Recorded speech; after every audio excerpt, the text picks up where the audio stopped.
เขาน่าจะสุกแล้วเขานี่คือเอาเห็ดตัวนี้นะคล้ายๆกับเฮานึ่งเลยเฮาปั้นได้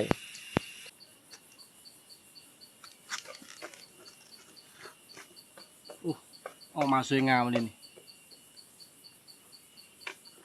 หอมเฮาเห็ดต้นหอนมันจังบ่ติดบัง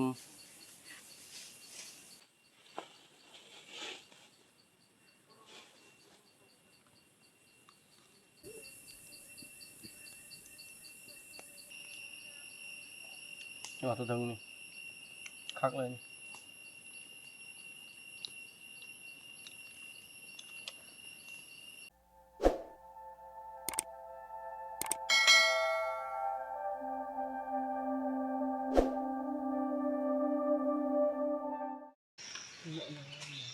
สวัสดีพี่น้องสวัสดีตอนเช้าตอนนี้ตื่นมาเตรียมไปรัดเช้าแต่ว่าคนคือโอยคนกำลังสิมาเบิ่งก่อนเมื่อกี้ได้ยินเสียงฮอกอยู่นั่นตอนนี้พากันไปทางนี้แล้วมันบ่ได้ไปทางนั้นแต่ว่าทางนั้นมันบังลมบ่แรงปานใดทางนี้ลมแรงพาไปทางนี้ยาติดน้ำลมกับน้ำฝนนั่นแหละ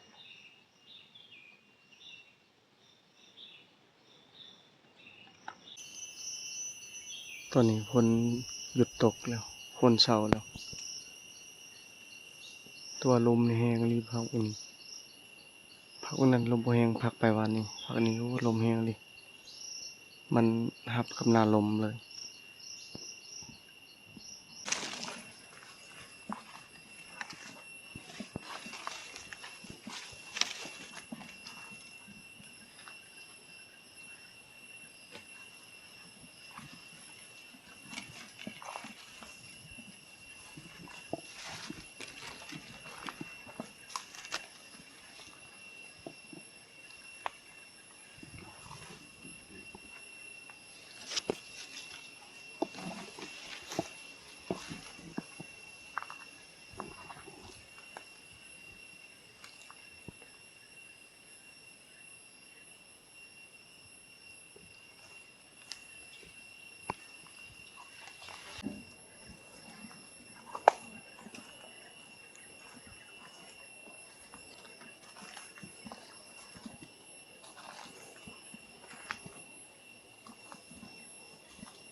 ลายลิง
เผาถึกเรียบร้อยแล้ว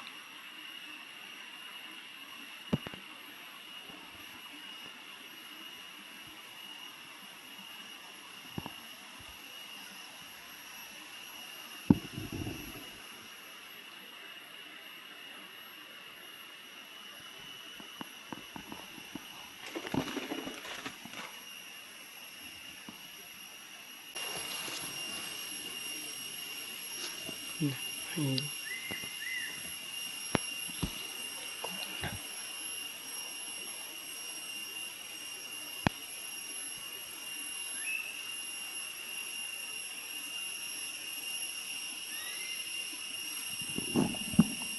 เห็นนกปลาอกเขาบ่เห็นทันเห็นช่องตัวตัวหนึงได้ตัวหนึงบินไปแล้วก็สัตว์ไปทางคนเดียวสัตว์ใหญ่ ขี้น้ำไปอันนี้ก็กระบอกอันนี้ก็กระบอกเห็นมันยำลายหรือมันยำในลุม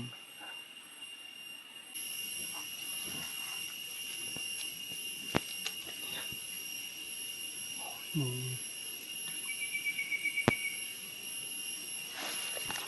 ่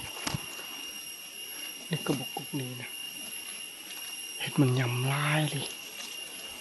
ยำแต่พุ่นแต่บุยังบริเห็นนกเป่ากินมังหายเห็นชกโต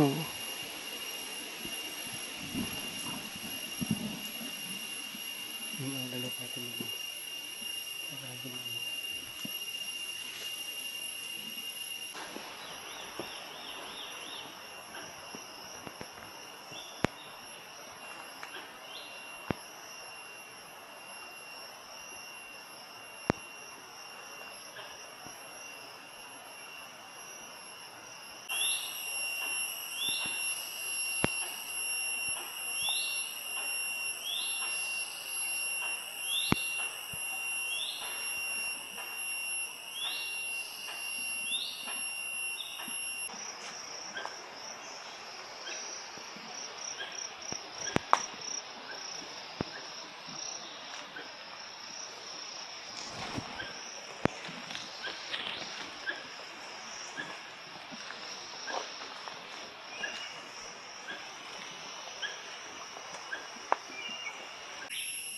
ใช่ได้พอหมอ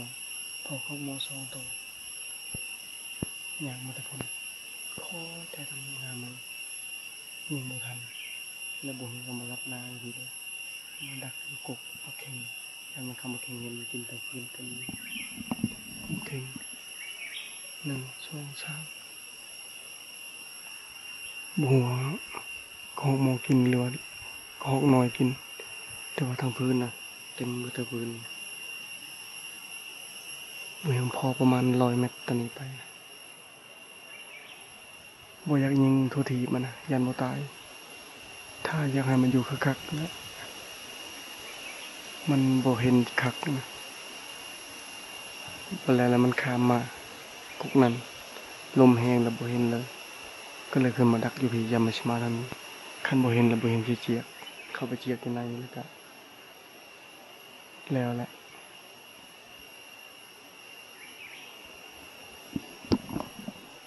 ดงนี้นะทักผ่านทางมือป่ามีไร่ที่ไม้กันผ่านน่าจะปลุกเมื่อเช้านี้กำลังว่าสิเจียกผ่านบ่ได้เห็นโคกมองข้ามกระโดดข้ามตามงาใหม่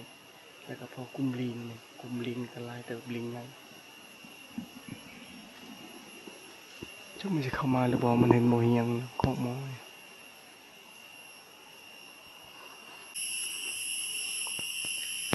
โอ้ยบ่เฮียงบ่มั่นใจว่าเป็นของหมอหรือของน้อยกินเต็มพื้นคักเลยมาดักกับภูเขาพวกนี้นะเราไปต่อออกมาดิ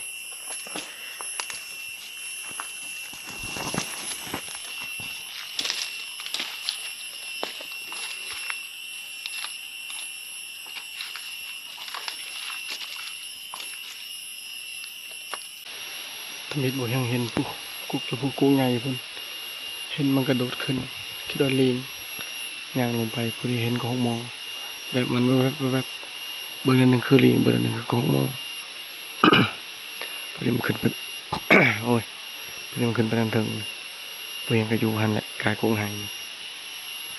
อยู่หันแต่มันกระโดดข้ามกุ้งไห้มันก็เลยข้ามมาพี่โอ้ยว่าชิยิง2-3 เถื่อมันบกคักนะมันมี2 ตัวน่าจะเป็นตัวหนึ่งเห็นตัวหนึ่งบ่เห็นนะบ่เห็นคิดว่าตัวเดียวแต่มัน2 ตัวมันแล่นมานี่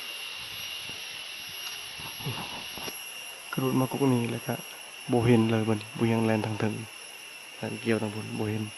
จะไปทางไหนต่อมันเชียร์ขากุ้งนี่แหละ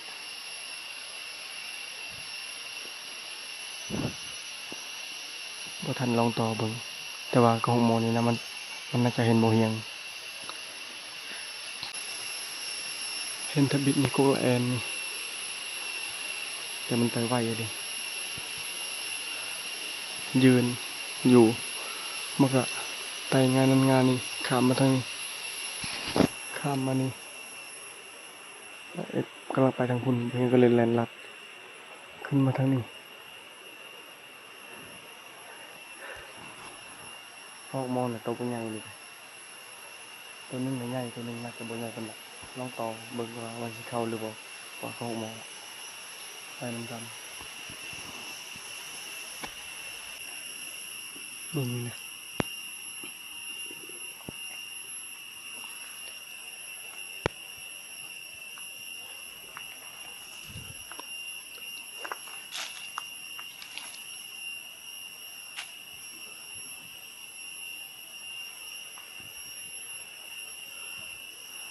มันแล่นมาทางนี้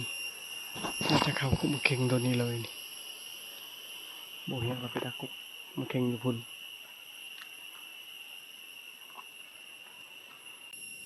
หอยพานพวกบ่มีทางรถพวกบ่เฮียงแล่น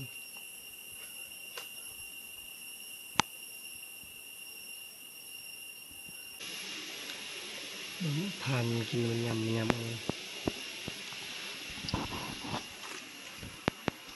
มันกินแล้วมันยำคืน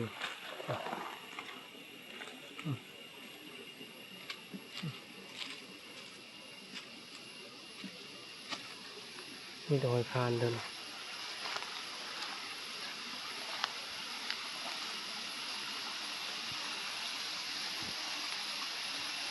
มันยำทั่วไปเลยกัน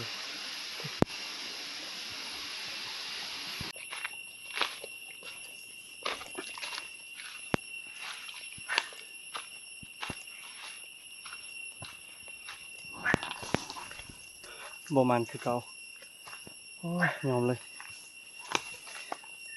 สัตว์เบิดบ่อยากหักบ่มันงึดเลยกุบแผน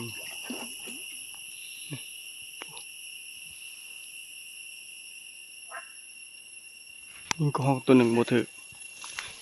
ยิงแต่2 บาทได้น้องเปล่าตัวหนึ่งกุบไม่พุง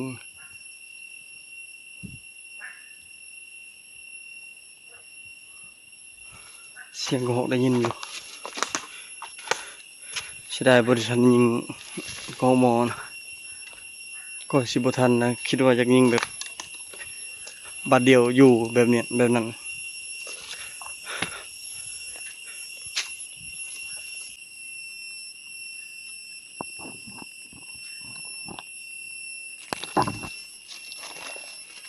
โอ้เก่งอะไรปักละงามเลยคุณนะโอ้โอ้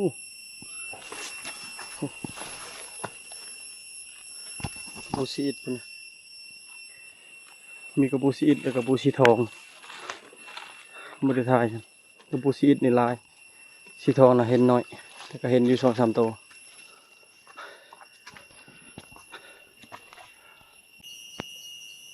อากาศอยู่ถึงภูแบบนี้นะคือกับยามหนาวลมแห้งและอากาศเย็นตอนนี้เย็นเข้ามาเย็นคักเลยแต่ว่าอยู่บ้านเฮานะแม่นขนาดฤดูฝนแล้วฝนตกลิ้นช่วงนี้นะพายุเข้าแต่ว่าอากาศนี่ยังยังร้อนแต่อยู่พี่นะโอ้ยนอนแบบต้องห่มผ้านะเมื่อคืนนี้นะ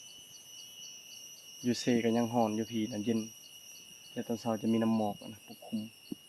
เพราะว่าชุดอายุนี่คือจุดที่สูงกว่า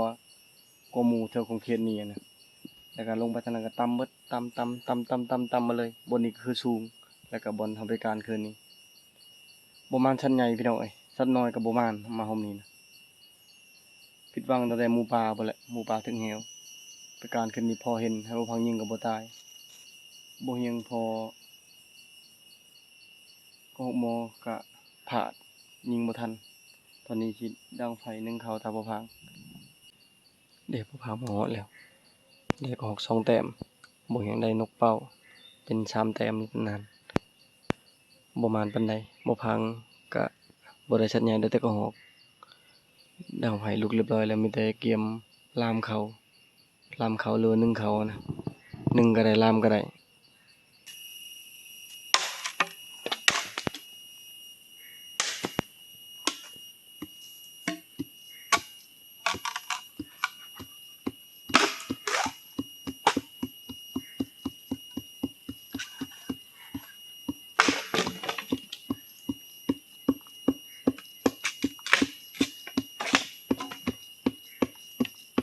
นี่ถอนมันสุยไม่ยอมเจ๊เต็มอารมณ์เพลงยังไงกัน จนเต็มเลยจนเนี้ยเรากิน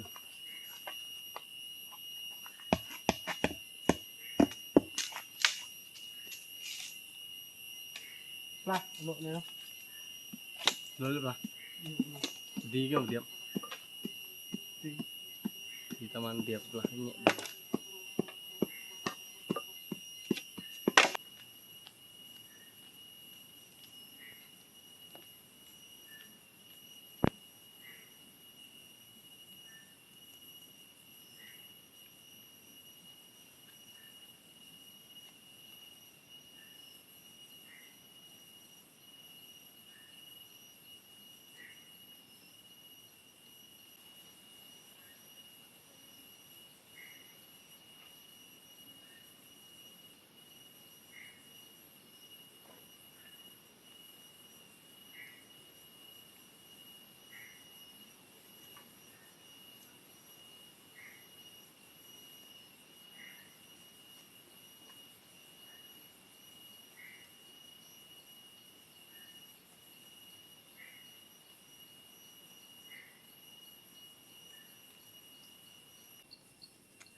ตอนนี้คือลามเข้าแล้วก็ขัวนกขัวกระหอกไว้ท่าของอยู่ของกินเฮานี่พอได้มีอยู่แต่ว่าเอามือนี่ก็ได้บ่หลายมีแต่บ่พาเว้ากินข้าวแล้วก็สิพากันลงยันพายุยังสิเข้ามาอีกนะยันฝนตกต่อเนื่องยากเพื่อก็น้อยแน่แต่ว่าก็ปลอดภัยอยู่ลมนี้นั่นเฮาแบบเคยเป็นแหละมันย้านจริงนะเรือนี้น่ะบ่เป็นหยังเรือตัวเกิดเหตุน่ะมันน้อยแล้วก็หัวมันแบบมันติดกับหน้าน้ำมันลิบลงเลยคันถึกลมหน่อยหนึงแต่ว่าเรือตัวนี้น่ะก็โอเคอยู่ซ้ำ7-8คนนี่ไปได้คันลมบ่แรงแต่ว่าคนเฮามันคือแบบงูนะงูมันอยู่นำทางบ่เฮาคาแล้วเฮาก็ยังย้านแบบว่าคือยังมีงูอีกตัวหนึงอยู่หั่นอันนี้คือกันและเกิดเหตุแล้วเฮาก็ย้านมีความย้านในตัวแบบนี้แต่ว่ามันก็ปราศจากบ่ได้นะพวกนี้นะบ่แม่นว่าสิเกิดตลอดแล้วก็เฮาก็หลีกเลี่ยงมันบ่ได้มีแต่พยายามสติระวังตัวการออกเรือก็บ่ควรประมาทคันเห็นลมก็อยู่คือเขามาปลาแต่ละครั้งนี่คือบ่ฮู้หยังนี่เอาไฟฉายมา3หัวแล้วก็เข้าก็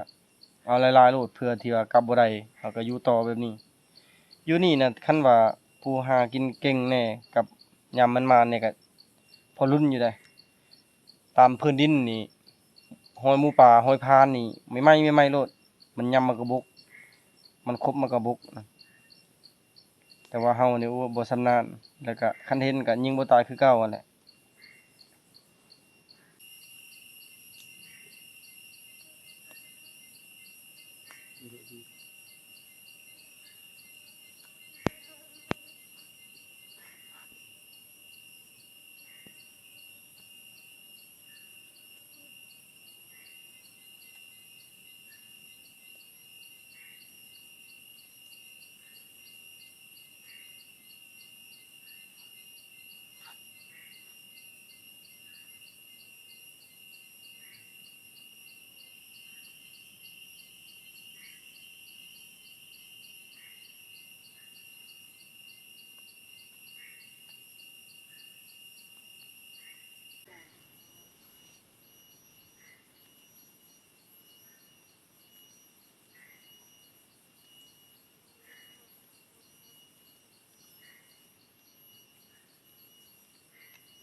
ตอนนี้กำลังลามเขานี่ปิงเขียดตะปาดจับ3ตัวขึ้นนี่แล้วก็พังกำลังคั่วกระหอกนกเป่าเรียบร้อยแล้วก็หอกตัวนึงเรียบร้อยยังหอกตัวนี้แล้วก็ถ้าเข้าสุกชวนอาหารกินแม่นง่ายๆไก่เฮายังบ่ครึ่งกินวันนี้นะอุ่นแล้วก็กินตัวนั้นต่อพวกกระหอกนี่แม่นเอามาให้ภรรเมียอยู่บ้านกินภรรเมียหรือว่าภรรยา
เขาน่าจะสุกแล้วเขานี่เขานี่คือเอาเห็ดตัวนี้นะคล้ายๆกับเฮานึ่งเลยเฮาปั้นได้ขึ้นอายเลย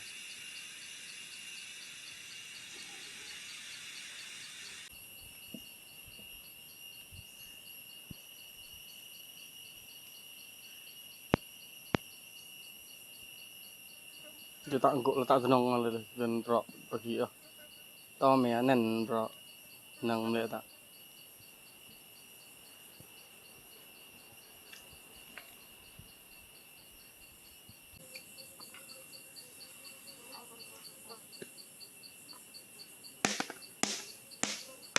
เรียบร้อย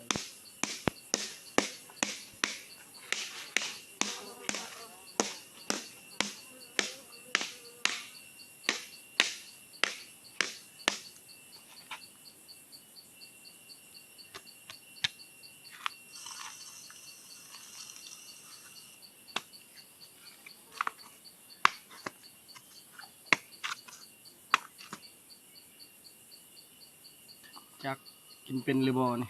บ่เฮียงก็บ่เคยเฮ็ดจักเทื่อเห็นแต่ทีมงานพาเฮ็ด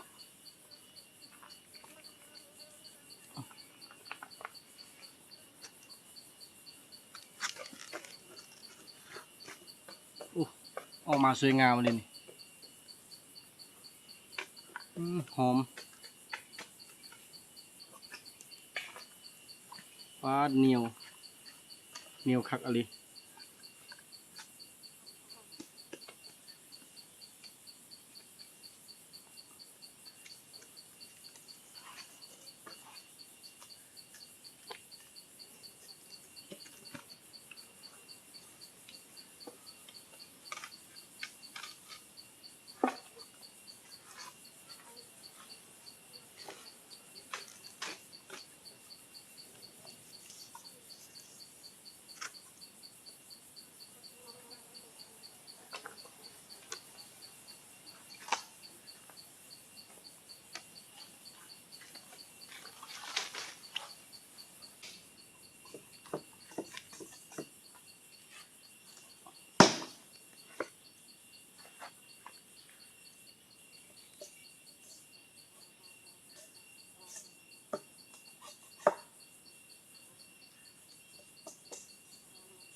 ตัวนี้เราตัวแซ่บ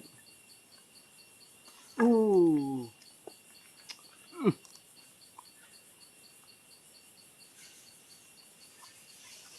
ฮ้อนอะลิเฮาเฮ็ดตอนฮ้อนมันจังบ่ติดบัง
เด้อพี่น้อง มาพูดเดียว มันก็ซ้อนกันเอานี่กับปั้นได้คือกัน ตัวนี้เอานี่ก้นมันทางถึงน่ะบ่เหนียวปานใดตัวนี้แซ่บกินปิ้งไก่กินแบบประหยัดงบ งบประหยัด เพราะว่าเฮาได้เอาเมื่อว่าเฮามีก็มีแต่นกเป่าตัวหนึงนกกระดกตัวหนึงแล้วก็กระหอก3ตัวบ่มานมีแต่ไปหาหน่อไม้แซลมอนน่ะมักหน่อไม้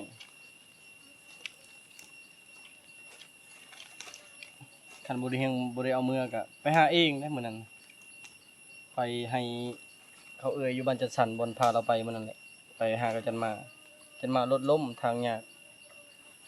ก็ ไปต้นลาว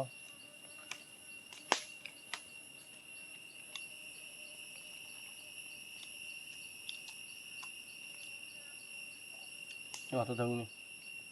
คักเลยนี่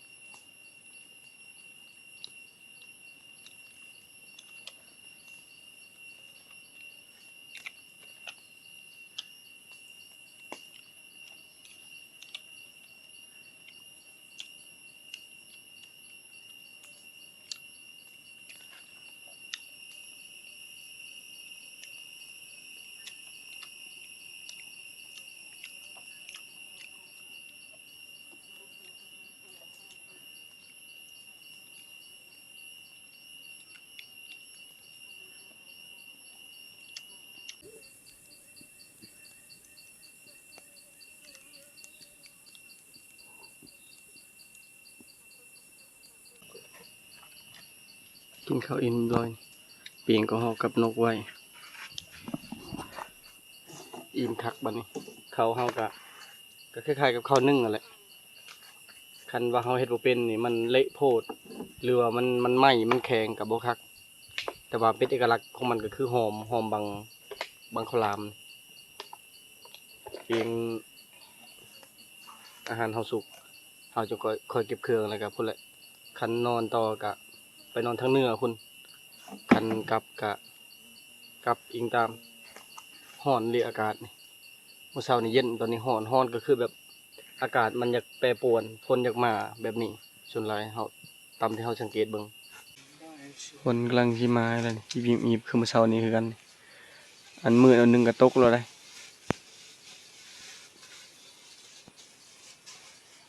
ตอนนี้เครื่องเก็บเรียบร้อยยังแต่บ่ทันเก็บผ้าบัดเสียงฟ้าห้องก็ตึมต่ำอยู่หั่นแต่ฝนเมื่อกี้นี้เงียบอันนี้เริ่มเช้าแล้วเริ่มฟ้าเปิดแล้วเฮาสิลงไปพุ่นแหละจะได้ก็ต้องได้ลงไปนะเพราะว่าตั้งใจมาพี่ก็คืออย่าว่าสินอน2คืนแต่หาอยู่หากินบ่มานนะอยู่10คืนก็บ่ได้คันแบบนี้นะคันมื้อสิได้นะมันบ่ได้ยากจักดีนะอันนี้มันพอทุกอย่างเลยแต่ว่าเอามันบ่ได้ก็คืออยู่หลายมื้อก็บ่ได้อาจสิคิดช่วยย้อนยามแฮวและหมู่เน่ากลับไปตั้งหลักใหม่คันบ่ก็พุ่นแหละไปนอนทางเหนือคันเมื่อก็เมื่อฮอดบ้านพุ่นแหละบ่มานปานใดหอมนี้นั่นได้อาหารมื้อน้อยแต่ว่าสิเอาหน่อไม้บ่พักครอบครัวหลักๆก็แซลมอนกับแม่มักหน่อไม้มักอะลีรอหน่อไม้นี่ปลูกหน่อไม้แล้วยังบ่พอเอาพี่น้องสำหรับคลิปนี้ขอจบไว้เพียงเท่านี้ก่อนอื่นก็ขอบคุณขอบใจเบิดทุกคนที่เป็นกำลังแรงใจให้บ่เฮียงถ้าไปติดตามในพี่หน้าเด้อพี่น้องเด้อบาย